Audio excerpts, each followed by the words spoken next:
અભ્યાસ કરું છું. અહીંયા પધારેલા મહેમાનશ્રીઓ, શિક્ષકગણ અને મારા કાલા ભાઈ બહેનોનું અહીંયા સ્વાગત કરું છું.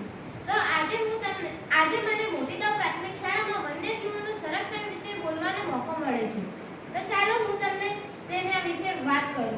વન્યજીવન સંરક્ષણ દિવસ 2 ઓક્ટોબરથી 8 ઓક્ટોબરમાં ઉજવાય છે. ભારત સરકારે વર્ષ 1972માં ભારતીય વન્યજીવન સંરક્ષણનો કાયદો પસાર કર્યો હતો.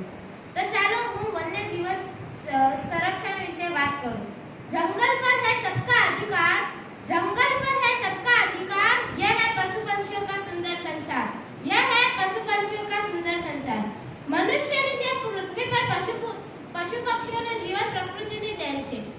પૃથ્વી પર જેટલો અધિકાર પશુ પક્ષીઓનો હોય છે આટલો જ અધિકાર મનુષ્યનો હોય છે.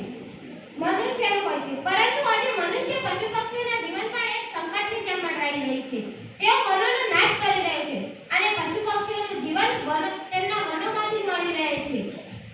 તેથી વનોનો નાશ ન કરવો જોઈએ અને વનોનો નાશ કરીને તેમાં મોટી મોટી ફેક્ટરી, બિલ્ડિંગો વગેરે બનાવે છે. તેમ પશુ પક્ષીઓનું જીવન વનોમાંથી મળી રહે છે. એમ કહેવામાં આવે છે કે પશુ પક્ષીઓ બેઘર થઈ રહ્યા છે. તેમનું જીવન છીનવી લેવામાં આવ્યું છે અને તેમના પર મોટું સંકટ આવી રહ્યું છે. કેટલાક મૂર્ખાઓ તો પશુ પક્ષીઓને બંધક બનાવીને મનોરંજન માટે ઉપયોગ કરે છે. તમે જોયું હશે કે સર્કસમાં પણ આવું થાય છે અને કેટલાક વેપાર કરી રહ્યા છે. વન્યજીવન આપણી પ્રકૃતિની ધરોહર છે. એટલા માટે તેમનું સંરક્ષણ એ આપણી જવાબદારી છે.